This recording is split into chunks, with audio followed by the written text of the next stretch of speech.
Meanwhile, Russia and Ukraine are each claiming the other inflicted huge attacks within their territory. Overnight, Russian officials say 3 drones were shot down in the Bryansk region.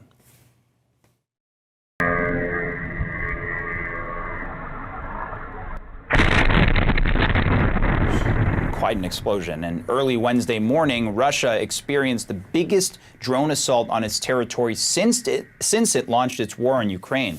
Meanwhile, Russia hit Kyiv with a massive bombardment, the biggest officials say since the spring. CNN's Nada Bashir is following the story from London. Nada, I want to start with the drone attacks within Russia. What is the latest there?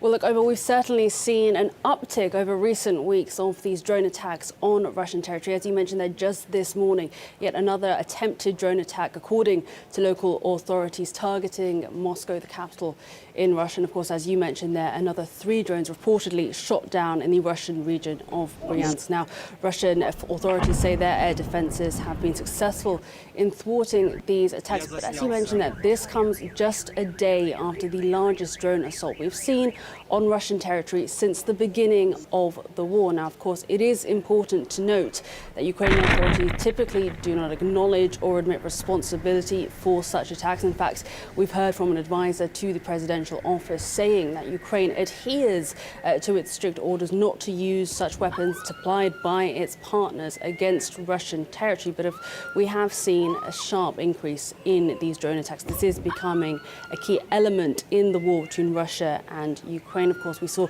multiple regions targeted on Wednesday by these drone attacks, causing some infrastructural damage. We saw at least 4 military aircrafts sustaining damage as a result of these drone attacks. Several airports in Russia forced to temporarily close. So this is having an impact. And we've heard in the past from Ukrainian authorities, again, while not directly acknowledging responsibility for such drone attacks, they have said that they will continue to see an increase in the scale and the range of such attacks so long as Russian troops remain on Ukrainian land and in Ukrainian waters. And of course, we've heard from an advisor to the president who has said that the war is increasingly moving towards Russian territory. This is becoming a key factor within the war. And of course, as drones become used ever more by the Ukrainian authorities, we could potentially see further attacks against Russian territory.